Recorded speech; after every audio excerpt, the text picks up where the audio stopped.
All right, good afternoon, everybody. I'm here with Paul and Josh to help us answer some of the questions. I'm really pleased to tell you that I've also got two of our frontline mayors. I've got Mark Boughton, the mayor of Danbury, and Harry Rilling, the mayor of Norwalk. I asked them both to come because they were on the front lines early. The very first infection, I was there with Mark Boughton at Danbury Hospital about 6 weeks ago now. Somebody from New York had crossed the border and was up there working and got infected. And they're both going to give us, in a few minutes, their story about what they learned by being first in the state in terms of how to deal with the COVID crisis. As we think about the rest of the state and ways we should go forward, I think their example will be very interesting. With that, I'll just give you briefly the summary. A couple of things here are interesting. Sadly, another 69 members of our Connecticut family are no longer with us. And these are not numbers. These are friends and family of our here in Connecticut. And I feel that every day. In terms of hospitalizations, the number's 19. And before we say, oh, right, that's great, that number continues to go down, I'll explain that a little more in a minute. And tests performed, which is a key number because we're always talking about ramping up our testing, it's probably worth remembering that that number is down and it's not going up as fast as we want to, again, because we're short of those sample kits. And that's what we need. We're ready to ramp up our testing in a significant way. We just got to make sure we can get those sample kits in place. The hospitalizations by county, I think the two things that you can maybe see in that little line is that Fairfield was flattening out a few days ago, is now ramping up a little bit, and I'm afraid that's because of a spike in Bridgeport that we talked about recently. New Haven has gone down a little bit, and that was the county that was growing the fastest until recently. But, you know, there are some indications that hospitalizations are still fluctuating, so we'll watch that number carefully. And Hartford continues to go up consistently, and fortunately the rest of the state is still relatively untouched, which means it gives us an opportunity to make sure the infection does not hit there as hard. I'd like to spend a little more time talking about hospitalizations and discharges, because this is the number. I usually give you the net number on hospitalizations, and you say it's going up, it's going down, that's good. Well, you can see on this chart just over the last, 5 days, that hospitalization number of admissions, you can see, have been going down for a few days.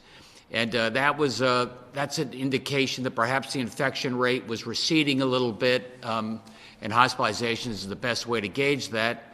It popped up a little bit on April 13th. And the only reason you see only 19 net increase is because the discharges went up a lot as well. But we have to keep an eye on that admissions chart because that does reflect the nature of the pandemic and how it's maybe continuing to expand in its own way. I will say that the discharges, though, also reflect the fact that this pandemic has been with us for 3, 4, 5 weeks. Number of people who spent time in their hospital beds are now going into intermediate care, home to recover. So that means we do have expanding capacity in our hospitals with only 19 new hospitalizations. That is something we're able to manage and manage well for the foreseeable future, subject to us getting the necessary PPE. It's also interesting that we just had a meeting with a virtual meeting with a unified command, again, all the commissioners, the key department leaders there. And again, we were worried about firefighters and social workers and others who were testing positive, had to quarantine themselves for 14 days, what that was doing to our folks on the front lines. And there, just like you see with the hospitalizations, while we still have a rising number of our frontline state employees who are getting infected, we also have more people being discharged. So just like with the hospitalizations, I hope that's stabilizing. We'll have the people there to take care of you, whether remember, firefighters do most of the EMT work, so incredibly important. Mental health workers, nurses, they are coming back into the game. Daycare, it was interesting from Beth By. We're talking about how our state's doing compared to other states in terms of capacity. Most other states, the average, they lost about 60% of their daycare centers. We urged as many daycare centers to stay open. We did a little bit better than that. Fewer shut down, and more importantly, we were able to open up daycare centers next to our different hospitals, thanks to Dalio Philanthropies. So that means we have more daycare capacity, which puts us in a little better position. I think we're also in a better position compared to our peers when it comes to financial capacity. In part, I've talked about before that we've had more of a cash reserve than most of our neighboring states, in part thanks to a robust rainy day fund. So that gave us a little bit more room to maneuver. That allowed us to defer sales tax and income tax and corporate income tax. Normally, tomorrow would be tax day, but now that's deferred a few months, and I hope that makes a difference. That's part of what our cash cushion allowed us to do. But we do need it. Melissa McCall, our commissioner, OPM, pointed out that we probably have about $450 million right now in COVID-related expenses. A lot of that's related to health care and co-pays and expanded Medicaid and overtime. So while a lot of other states are in an incredibly tough cash squeeze, Connecticut right now is doing better. But don't get any false sense of confidence. When you have an unemployment rate like we do, even our cash cushion is going to get squeezed. I feel confident that we're going to have enough cash to get through this fiscal year, and then we'll have enough of the rainy day fund to turn the corner for the next fiscal year after July 1st. In the meantime, we've had a little flexibility in some of our funds. I call it the Lamont Fund, the David Lamont Fund. That's the short-term bridge fund that we did for our small businesses. And there it's interesting. I mean, we did about $50 million for our small businesses, which is thousands of small business loans, allowing you a bridge until we get the PPP, the Paycheck Protection money from the feds. And, we did $50 million. Massachusetts did $20 million. New York did $10 million. So we had a little bit more wherewithal to take care of our small businesses going forward as well. But that's so important. And right now, if you look at our unemployment claims, it's probably 15% of our workforce right now. Could be moving towards 20%. And that gives you an idea of what a stretch that's going to be for our state if this thing continues for another 6, 9, 12 months. A shout out to Kurt Westby again. He's over there at Department of Labor. He has now processed over half of the unemployment claims. He feels pretty confident that we'll get the rest of those processed, mainly direct deposit. If you have that, you'll get your money a lot faster within the next 10 days or so. My apologies, though, for those folks who are self-employed, the so-called gig economy. That's a brand new program, so those people will take a little bit longer still. But as I've said before, at least the money is retroactive.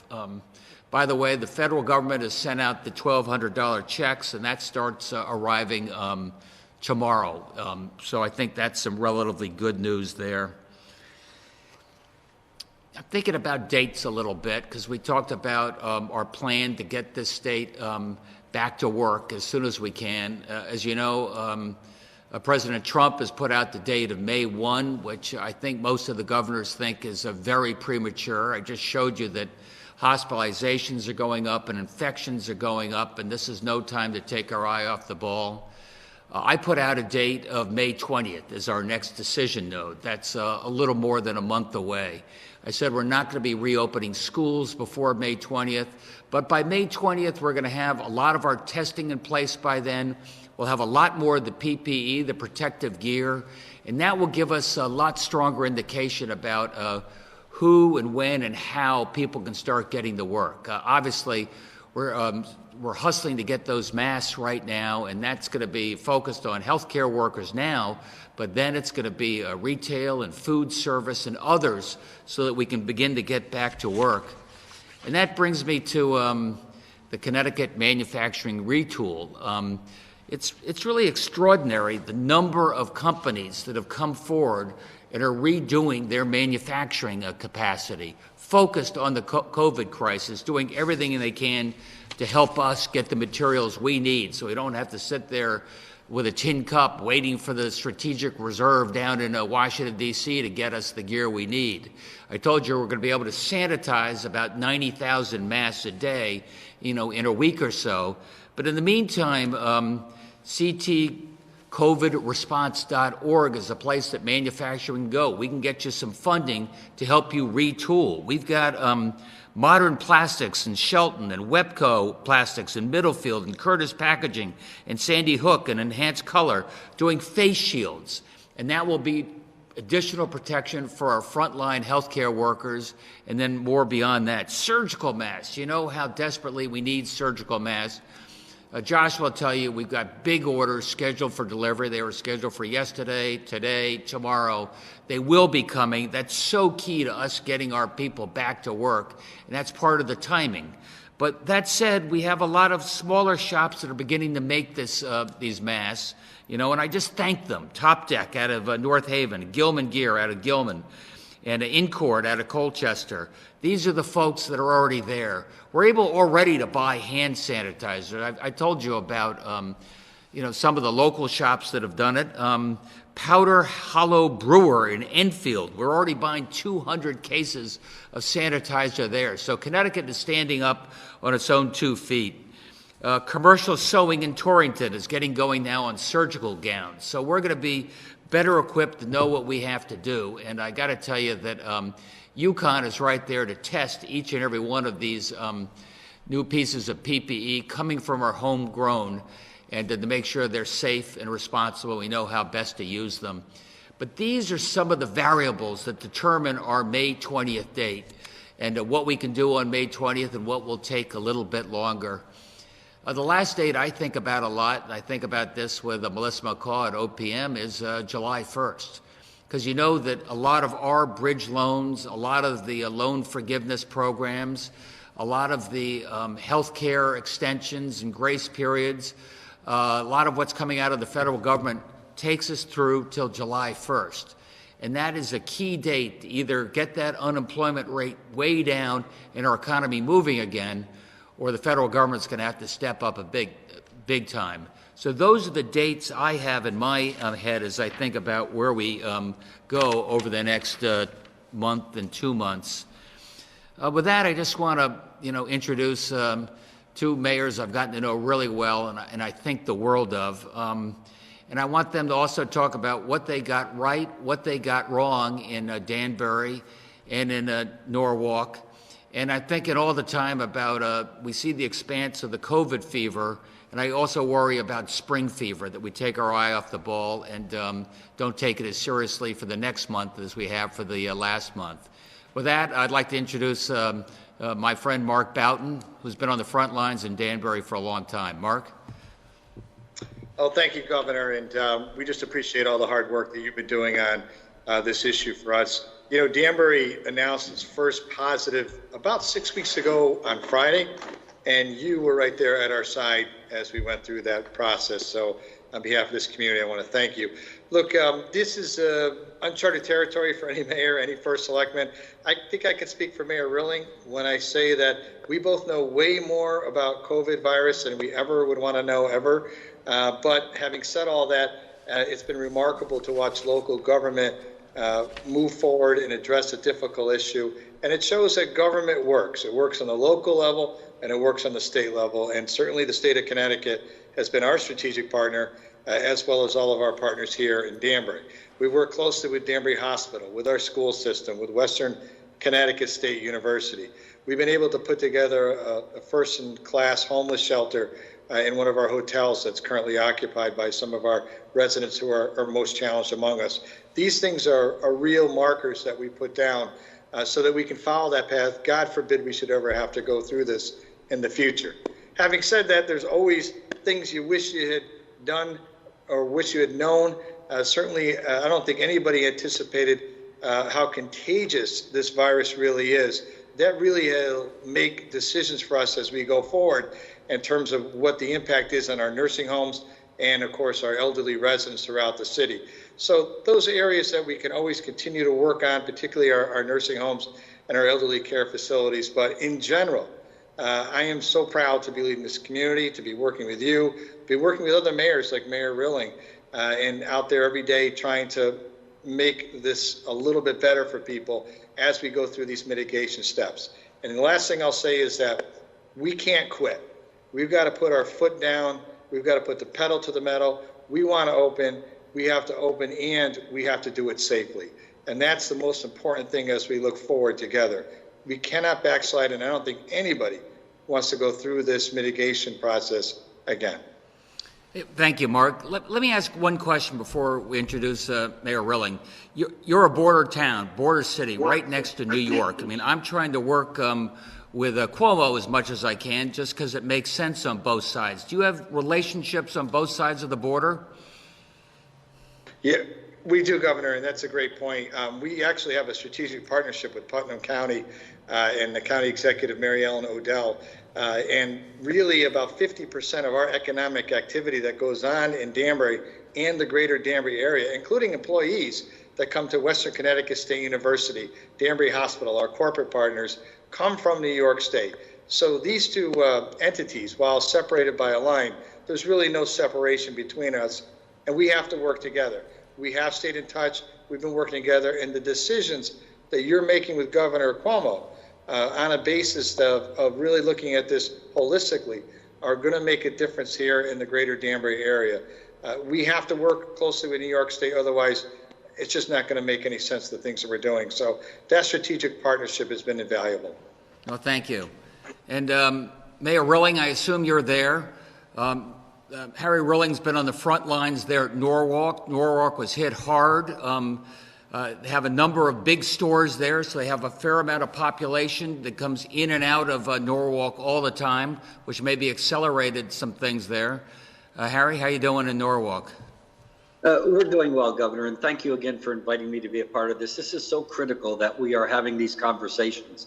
You know, Norwalk now has almost 780 positive cases and 36 deaths. And those deaths, you hit it spot on. Every one of those deaths cuts to your core because it's a member of your community. You know, we did get hit early on, and we knew that we needed to get everybody to the table as quickly as we possibly could. You know, we're right in the middle of Darien, Westport, Wilton, and New Canaan. And we have two Walmarts, two ShopRites, two Stop and Shops, a ShopRite, a Costco, a Stu Leonard's, and we knew that people were coming into our community. But moreover, we have people on a daily basis that were traveling into New York City, thousands of people then coming home in the evening. So we knew we had to get on top of this immediately. We needed to bring people to the table. So immediately on a Thursday morning, we started having conversations, conference calls with our hospital, our public school system, our health department, community-based health centers, EMS, police, fire, our state delegation, our common council, so that we're all talking and constantly figuring out where we are at any given time and what the next step is. So early on, we had to make some very, very difficult decisions, as I know you have as well. And you've been there with us right away from the very beginning, and I truly, truly appreciate that. We couldn't have done it without you and without the other stakeholders that are so critical to making sure that we get through this. We now have a virtual ELC meeting every Tuesday morning, just going through all the things where we are. Thankfully, our hospital is doing relatively well. They've repurposed a lot of rooms, but they knew they had to do this early on because they saw what was happening. Norwalk, at a point in time, was the epicenter of Fairfield County. We had continued to grow. But I agree 100% with Mayor Boughton. We have done so much and may move so forward, and we know that social or physical distancing is the most effective way, and we have to continue that. The biggest mistake we can make right now is to go back and be complacent and get a false sense of security that this is over. This is not over, and I agree that May 20th is a date that needs to be looked at as to what we do going forward. So again, thank you, and I'm very pleased to be a part of this. Thank you, Harry. And Harry and Mark are both available for questions if anybody has any questions from our frontline mayors. We'll start with NBC Connecticut.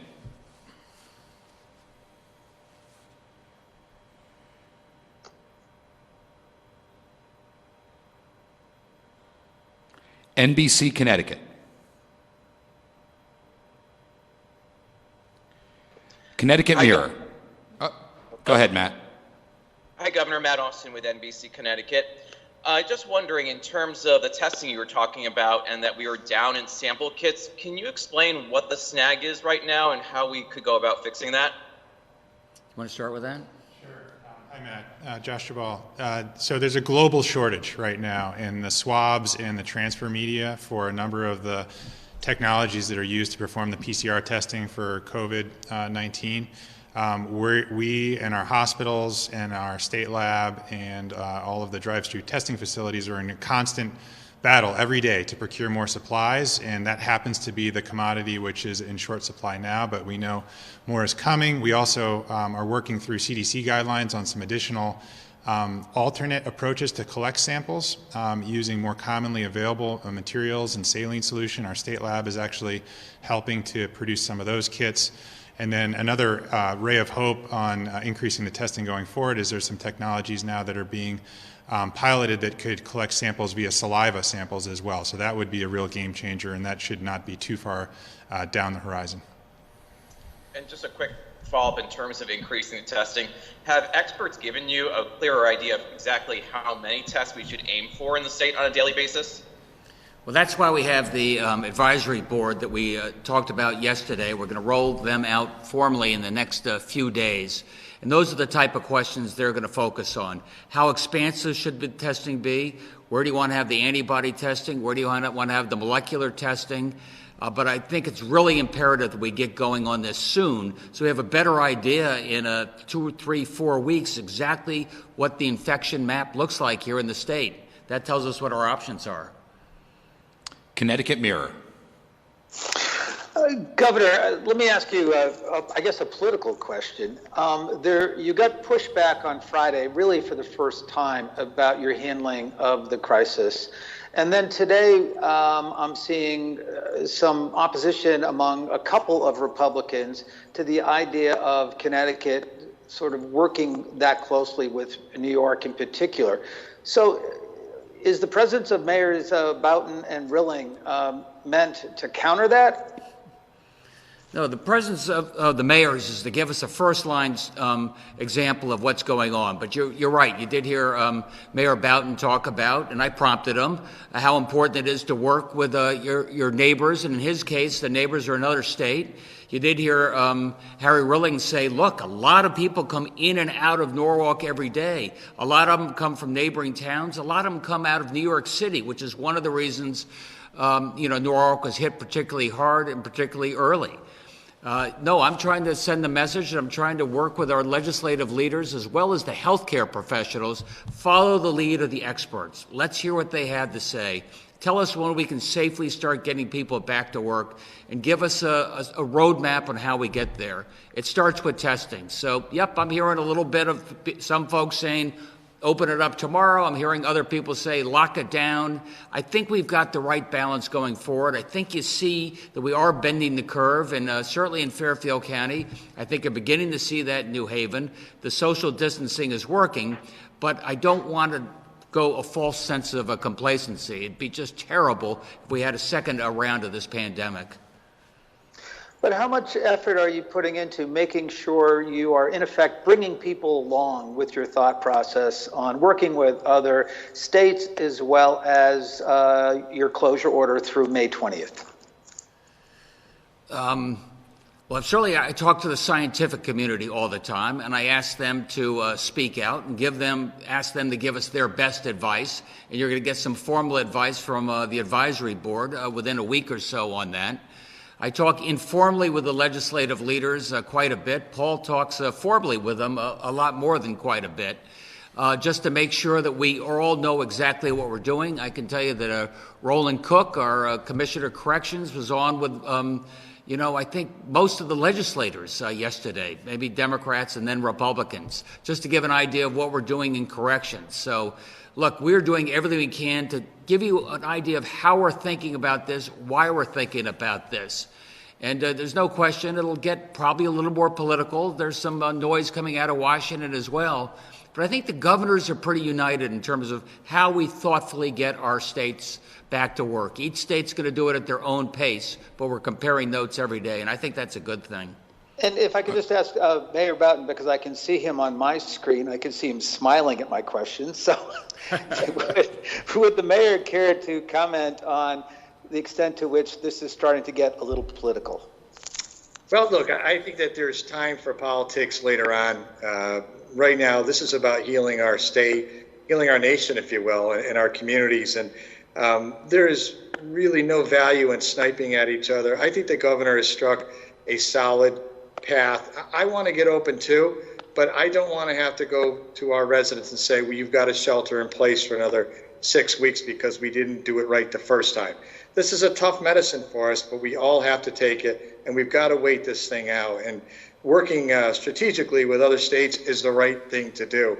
I notice that Massachusetts now has been pulled into that orbit as well, and that's important because there's no sense just going across the border and having a different set of rules. So I think we're doing all the right things. I know it's hard and it's frustrating for people, but it's what we have to do. Thank you, gentlemen. Move on to Boceto Media. Hi, Governor. I have two questions for you. My first question is, how will the state make sure to identify business sectors that will be able to reopen easier with safe distancing standards?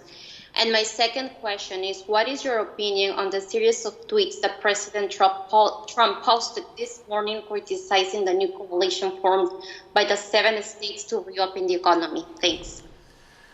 Well, I didn't read the president's tweet, so that saves me an answer to that question. But I will tell you that, look, when we think about opening businesses, I think about, A, those that are critical businesses that we have to keep open. And obviously that includes food, and that includes pharma and the things that are open. I want to make sure we can do them as safely as possible going forward. I want to make sure all of our food service workers have a mask. I want to do everything I can to make sure that others coming in and working with them or buying from them have a mask as well, so we have some protection there.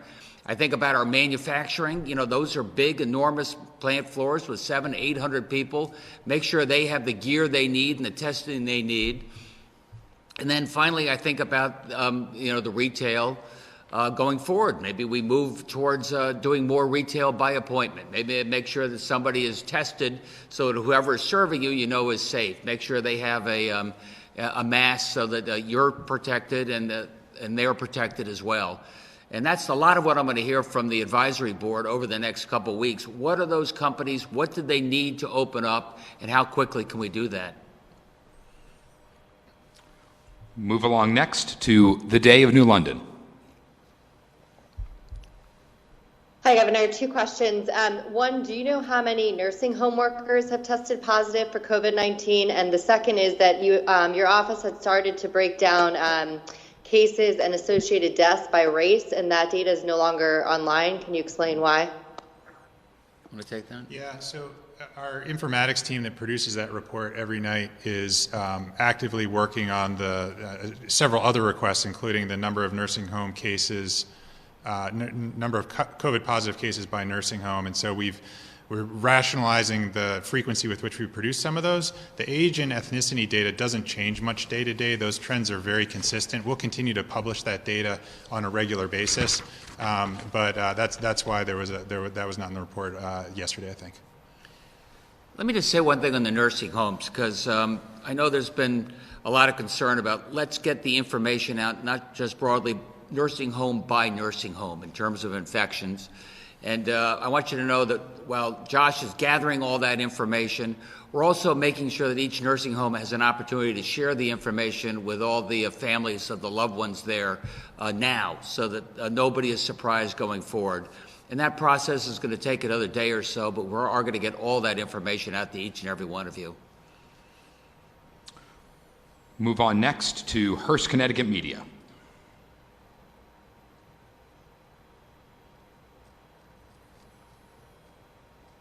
Sorry for the delay there. Hi, Governor. Hey, Mayors.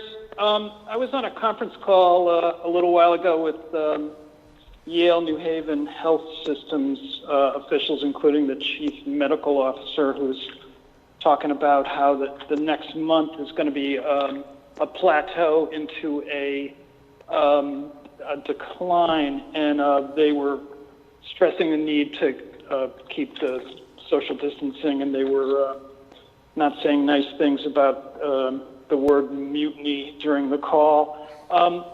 Governor, are you seeing the doubling of cases? Is that distance growing? It was 3 to 4 days a while ago, but it seems like now it's longer. Is that becoming plainer to you? I think it is. I think you're seeing that the social distancing worked, but it's erratic. I wish I could show you it's a nice parabolic curve, and it's not. And I also know what a difference that curve will be if we all go out and party. And that's why it's getting tougher and tougher to be disciplined out there. It's getting warmer and warmer out there. People are getting cabin fever. They've been at home for an awful long time. I hear that wherever I go. But when Yale, New Haven, and the other doctors talk to us, they say we need a little more time to see what this curve looks like. And anything I can do to flatten that curve, make sure a loved one will have a bed waiting for them if they need it to keep safe.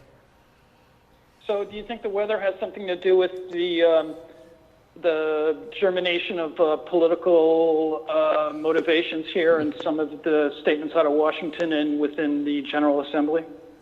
I'll let somebody else play with that. Anybody want to talk about the weather and politics? How about you, Rilling? Oh, we lost Rilling. Yeah, I agree with Mayor Boughton. This is not a time for politics. We're all in this together. We're part of history. This is something none of us have ever experienced before, and we were the epicenter, Fairfield County. We hit the ground running, and I think we're leading the charge because we had to do that early on. So politics aside, this is not what this is all about. There's no Republican or Democratic way to deal with this pandemic. It's talking to each other, moving forward together, putting aside any differences that we have, listening to each other, and like I said, learning from each other. It's critical, and this is the time to do that. Harry, you said that so well. And I also point out, you'll hear that from the governors on both sides of the aisle. You'll hear that from Mike DeWine in Ohio. You hear that from Charlie Baker in Massachusetts.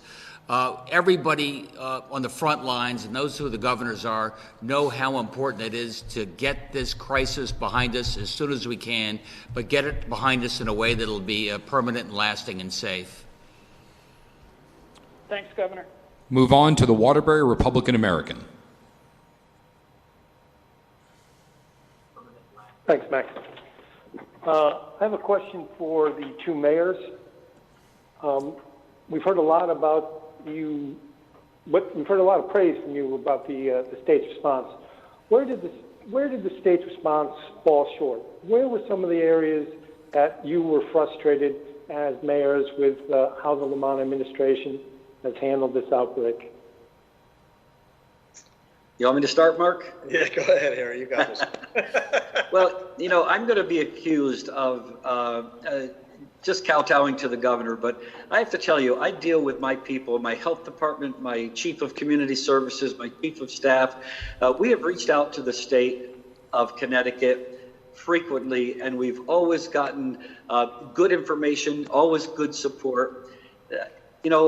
Again, I applaud the governor for working with the other 6 governors, other parts of this particular area. That's how we're going to get through this, if we're all doing the same thing and working together. I can't think of one thing that I felt the state did not respond. We reached out to them and asked them for help, for guidance, for support, for equipment, whatever we needed, it was always there. It's easy to point fingers, but I always think of Teddy Roosevelt when he said it's not the critic that counts, the person in the arena that is out there doing the job and getting it done. Yeah, I would just add to that we struggled a little bit with our shelter in place, our homeless shelter. We reached out to the state. They were great at pulling a bunch of resources together for us to do something that's never been done before, and now it's operating very smoothly.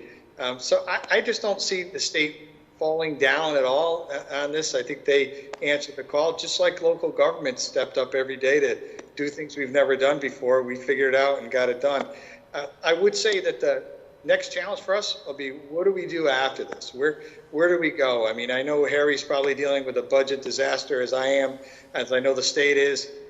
We're all going to need stabilization and trying to be able to deliver core services, along with getting the economy restarted and fired up again. So there's a lot of work to be done throughout the summer, the fall, and next winter even. And right now, though, we know what we have to do in front of us, and that's to tackle the virus and make sure that we don't backslide at all in terms of our fight.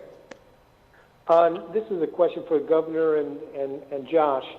Why shouldn't people be concerned that you're rationing information, rationing numbers that are important to the public to hear regarding whether it's the rate of infections and deaths among racial and ethnic groups, or the number of cases in state prisons? Yeah, I don't think there's any truth to the pretext of that question at all. I think you'll find this has been incredibly transparent. I'm here every afternoon. I take every single question I can. I bring all of our commissioners here to answer questions, and now we have mayors as well. We're getting the information as fast as we can.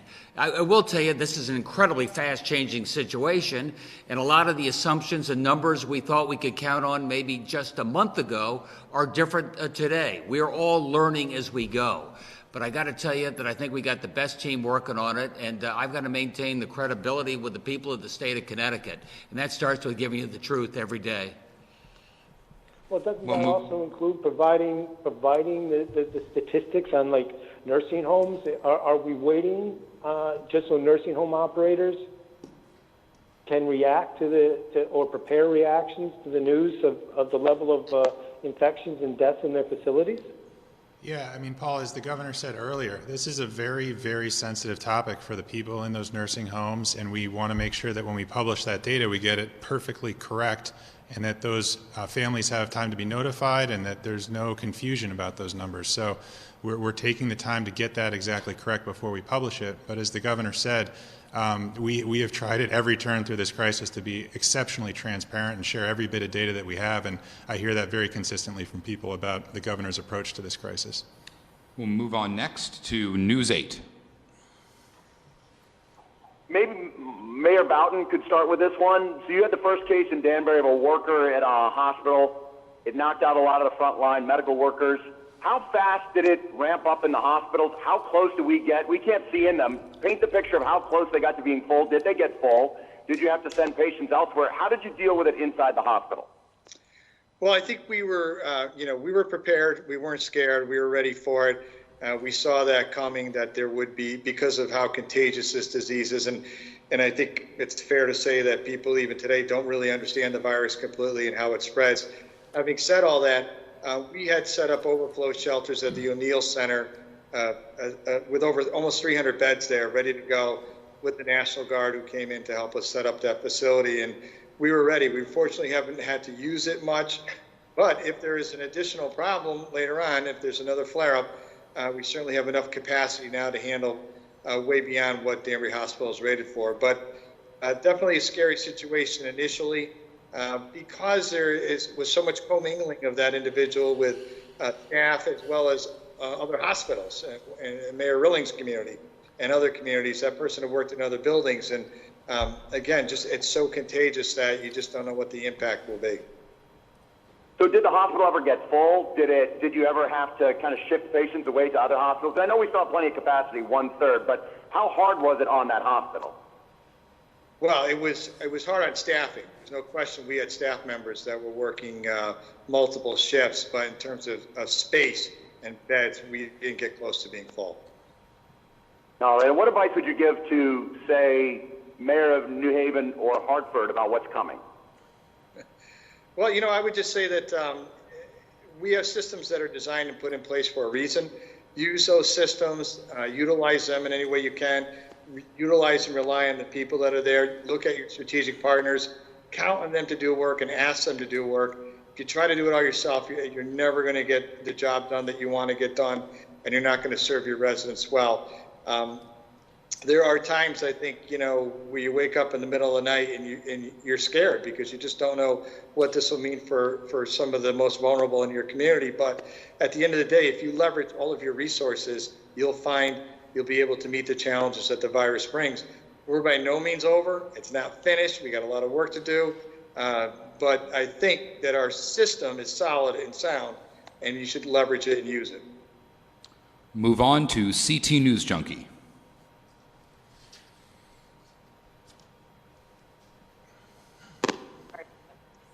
Governor, last week you were very optimistic that the PPE that the state had ordered would arrive in the state. And earlier today in your comment, you had mentioned that you were staying on the delivery. So what is the status of that? We've got 10 shipments absolutely scheduled for this week, and I'd be delighted if 2 of them actually arrived.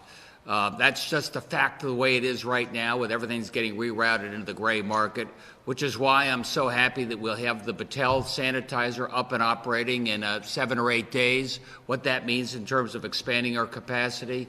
That's why I emphasize some of the smaller businesses that are retooling right now.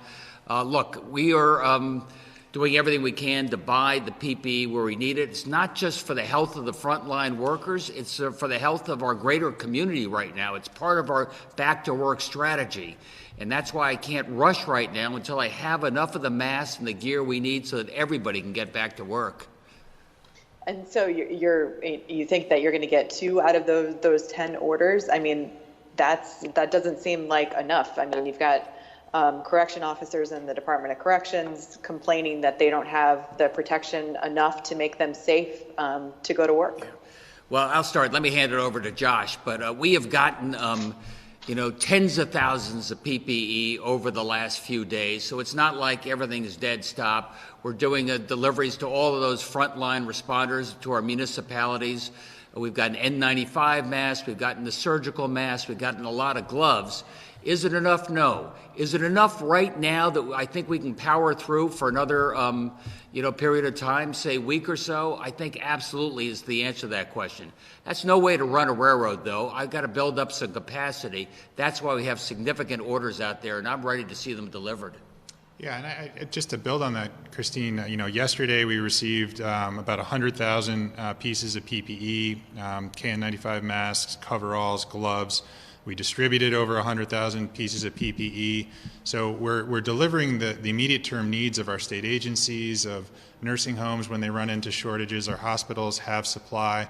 What the governor's talking about is wanting to build up a war chest and a real stockpile of PPE that we can then broaden the circle of who we're providing. He's spoken about wanting to give masks out to people in essential retail businesses and others that we want to give those tools to. We want to give our first responders and our hospitals more than the kind of week's supply that they have at any point in time, and get into a more comfortable position knowing that we're going to be in this situation for weeks to come. Thanks. Move on to the Hartford Current. Thanks, Max. This question is for the governor or for Josh. Can you talk a bit about the virus's movement across the state? Is it moving as quickly across the state as you expected it to? And what county do you think will be the next hotspot to take over Fairfield County? Well, I'll start, and all I'm doing is repeating things that people smarter than me have told me, like Dr. Carter and the new team that we've got in place. I think it hit Fairfield County hard and spread fast, and the infection rate was surprising to some of us, and we got the social distancing in place. And fortunately, we saw it slow. I think you've heard Dr. Carter say a couple of times that we thought at this point New Haven County would have been hit harder. And thank God, due to the social distancing, we've got things temporarily, for now, under control in New Haven County. Same is true of Hartford as you keep going further north. Obviously, Bridgeport was a flare-up, so you're going to see flare-ups in different parts of, the state over a period of time. Eastern Connecticut, I've been pleasantly surprised how slow the rate of increase has been there over a period of time. But I think I mentioned to you Electric Boat and big factory space there. We got to keep an eye on it as well. So I think everything is progressing the way we had sort of modeled it, but perhaps the growth has been a little slower outside of Fairfield County, and that's a good thing. And I also have a question about antibody testing. How much of a factor do you think that will play as the state moves toward reopening businesses and schools and things like that? And do you expect to do widespread antibody testing, or would it be more targeted? Want to have fun with that? Yeah, I think that's exactly one of the issues that our advisory group is looking at right now. Dr. Albert Coe and the other scientific experts that have been brought in to help inform that testing strategy, because there is a lot of new technology coming online, and there is a lot of strategy and biostatistics around, where do you want to start and under what conditions. But we're looking forward to, receiving their recommendations, as the governor said, and getting started on that in the coming week. Thank you. Move on next to News 12. Hi, Governor. I want to ask you about school bus drivers real quick. 2 weeks ago, you issued an executive order directing school districts to keep paying bus drivers and the private companies they work for. But we're hearing instances in Stamford and Bridgeport where the bus drivers are still waiting to get paid. In some cases, the school districts are not engaging. In other cases, the district and the private company seem to be pointing fingers at each other about, who's willing to come to the negotiating table to sort of, rework their payment agreement. What would you say to the bus drivers? What are you guys doing to make sure that they get paid promptly and aren't waiting for the rest of the school year for something to happen? John, I'm going to hand that off to Paul and the mayors, since they have more direct responsibility there. But what we've tried to do is, when it comes to our state employees, when it comes to the not-for-profits, when it comes to our municipalities, is to hold everybody harmless and keep making those payments. Whether you're in work or not in work right now, everybody's telecommuting or doing something for the state. So I've tried to do that, and that's just been the same policy the DECD and the federal government has had for our small businesses. Keep those paychecks going, keep people intact, so that on the backside of this crisis, there'll be a job there, there'll be a business there going forward. But do any of you want to speak specifically to the school buses? Yeah, hi, Paul Mounds here. We will be putting out additional guidance as part of a FAQ document as it deals with that particular executive order that the governor issued. As the governor stated, our main message and main goal is to make sure that those frontline workers in the educational field are continuing to get paid. As the state is continually to provide educational funding to the Board of Education, we thought it would be extremely important that those fundings that are supposed to go to those workers continue to go to those workers. So we will have an additional FAQ document that will be posted tomorrow on this very issue. Move on next to Channel 3 Eyewitness News. Yes, Governor, I want to go back to unemployment. We're still hearing from many who are wanting to know when they're going to get their checks, and you gave that answer. It's going to be coming in a matter of days. But does this apply to everyone who is not self-employed? Does this indicate that the backlogs that we've seen at the Department of Labor are now days rather than the 5-6 weeks previously? Yeah, I think that is right.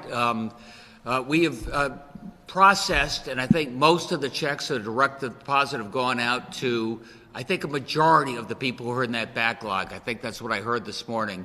I think the fix is working right now for everybody except for those self-employed workers. Let's say it's another week to get those out the door, but I think we've caught up, and really my hat's off to the folks over at DOL. They've been working their heart out in this.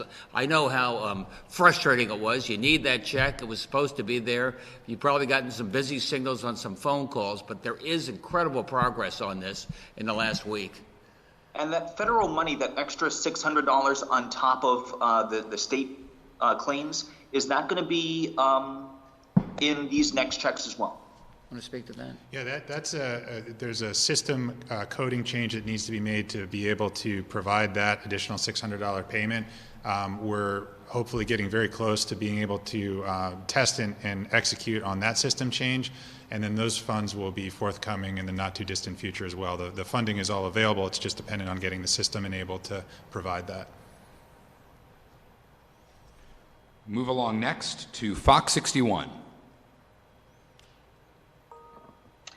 Hi, Governor. In New Haven today, we shot video of state workers and contractors appearing to prepare a testing site at Gateway Community College. Could you confirm if that's going to be one of those CVS testing sites you mentioned last week? You said Stanford and New Haven. If not, any updates on those two CVS testing sites? Am I allowed to confirm that? I'll speak to this one. Sorry. We will be able to have more information to provide later this week as it deals with a potential testing site in New Haven. To go along with the governor has talked about last week, we have been in very, very close conversations and collaborations with CVS, but we will have more information on particular testing sites in the New Haven, in the city of New Haven, later this week. So is there any update is there any information you guys could share about Gateway Community College in New Haven specifically in terms of that being a testing site? We'll be able to have more information on that, any particular testing site of that sort later this week. Thank you. WTIC 1080 News. Good afternoon. New York City, unfortunately, went over 10,000 dead this afternoon. Revised numbers, as you know, the city's had overwhelmed hospitals. Your hospital capacity has been going quite well by your judgment as of yesterday.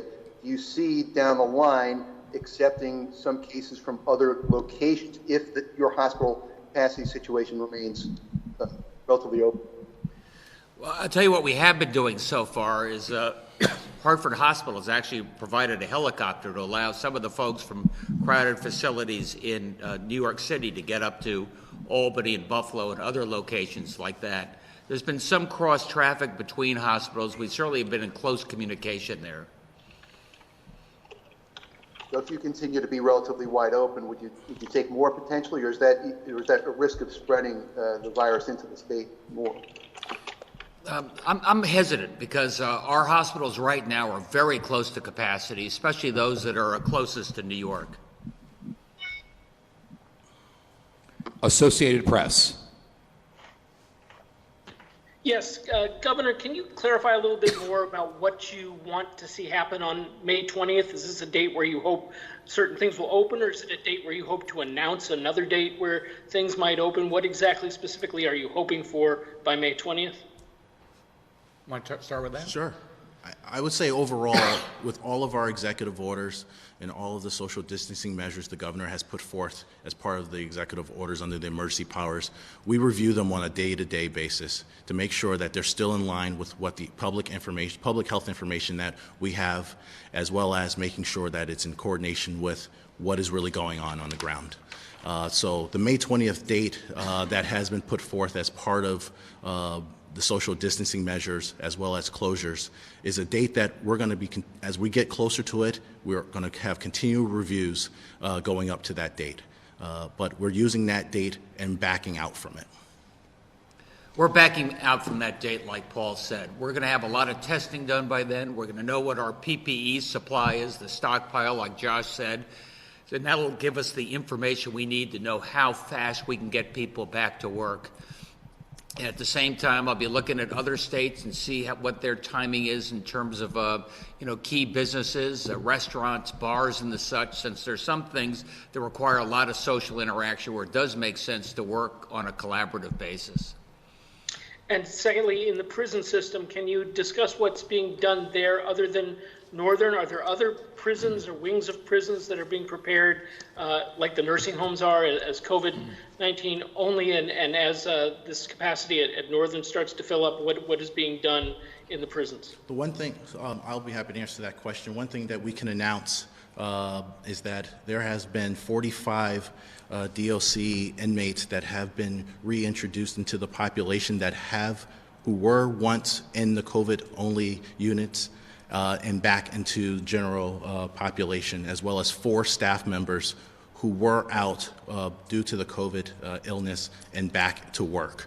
DOC they have posted their plans that you'll see on their website, on their COVID specific website, and they continuously are working with their partners, as well as having conversations with their partners in other states as in terms of the continual best practices, but they are working under their protocols as it deals with everything dealing with this issue.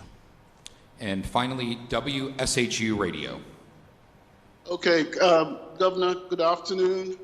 And basically, I'd like to follow up on the prison situation. We had our first death yesterday, and now the ACLU has taken the state to court asking that incarcerated people be released. Are you thinking of releasing any more people than you've released so far?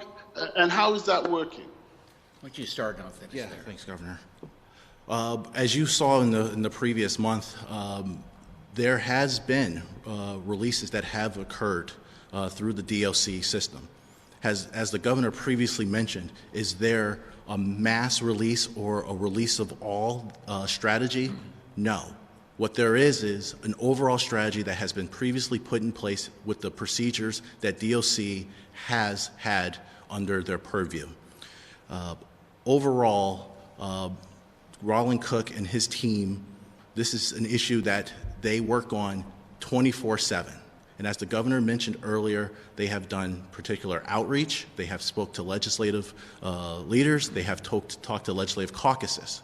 While we cannot speak particularly as it deals with the terms of the lawsuit, as the governor showed in previous presentations with Roland Cook, that there is continuous work that has been going on and will continue to go on as it ensures the overall safety of those within our corrections system. Yeah, we care deeply about the health of each and every one of the folks in the correctional facilities, similar to a little bit in terms of other compressed areas like nursing homes and even homeless shelters. What Roland and his team are doing there, as I've tried to describe before, is do everything we can to make sure that there are fewer people going in. If there's any way they can stay out in a safe environment, and look at all the folks who are the most vulnerable within the facility and see if we can find a safe place for them outside of the facility or elsewhere within the correctional facility where they can be safe and where we can make sure they have the medical needs they do. And also, they're doing a risk assessment, so a lot of folks are also being let out who are there for, who are considered a much lower risk in terms of potential violence and the such. So it's based upon health and it's based upon risk. And we're taking this very seriously. The prison population is the lowest it's been in over a generation right now. And that does expand a fair amount of capacity, allows folks who are incarcerated there to have more self-quarantine and be in a safer environment, often a safer environment than they may find outside of the correctional facility. I'd like to just tell you one nice story that I had today that may make you think that it's Lego.